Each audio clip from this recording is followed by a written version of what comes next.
empty, and darkness covered the deep waters. And the Spirit of God was hovering over the surface of the waters. Then God said, "Let there be light." And there was light.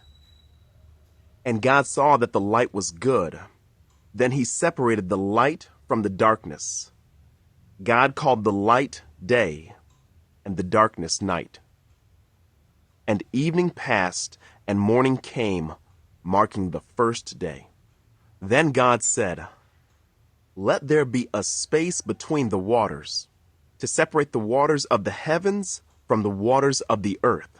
And that is what happened. God made this space to separate the waters of the earth from the waters of the heavens. God called the space sky. And evening passed, and morning came, marking the second day. Then God said, "Let the waters beneath the sky flow together into one place, so dry ground may appear." And that is what happened. God called the dry ground land, and the waters seas. And God saw that it was good. Then God said, "Let the land sprout with vegetation, every sort of seed-bearing plant, and trees that grow seed-bearing fruit. These seeds will then produce the kinds of plants and trees from which they came." And that is what happened. The land produced vegetation, all sorts of seed-bearing plants, and trees with seed-bearing fruit. Their seeds produced plants and trees of the same kind, and God saw that it was good. And evening passed, and morning came, marking the third day. Then God said, "Let lights appear in the sky to separate the day from the night. Let them be signs to mark the seasons, days, and years. Let these lights in the sky shine down on the earth." And that is what happened. God made two great lights, the larger one to govern the day, and the smaller one to govern the night. He also made the stars.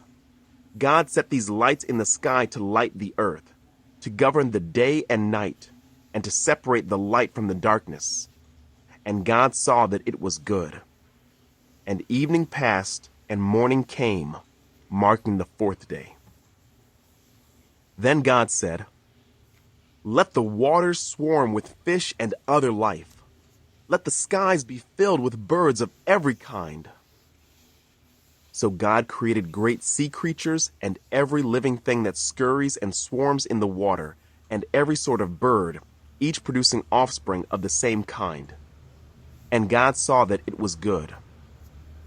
Then God blessed them, saying, "Be fruitful and multiply. Let the fish fill the seas, and let the birds multiply on the earth." And evening passed, and morning came, marking the fifth day. Then God said, "Let the earth produce every sort of animal, each producing offspring of the same kind, livestock, small animals that scurry along the ground, and wild animals." And that is what happened. God made all sorts of wild animals, livestock, and small animals, each able to produce offspring of the same kind. And God saw that it was good. Then God said, "Let us make human beings in our image to be like us. They will reign over the fish in the sea, the birds in the sky, the livestock, all the wild animals on the earth, and the small animals that scurry along the ground." So God created human beings in his own image. In the image of God he created them. Male and female he created them. Then God blessed them and said, "Be fruitful and multiply. Fill the earth and govern it. Reign over the fish in the sea, the birds in the sky, and all the animals that scurry along the ground."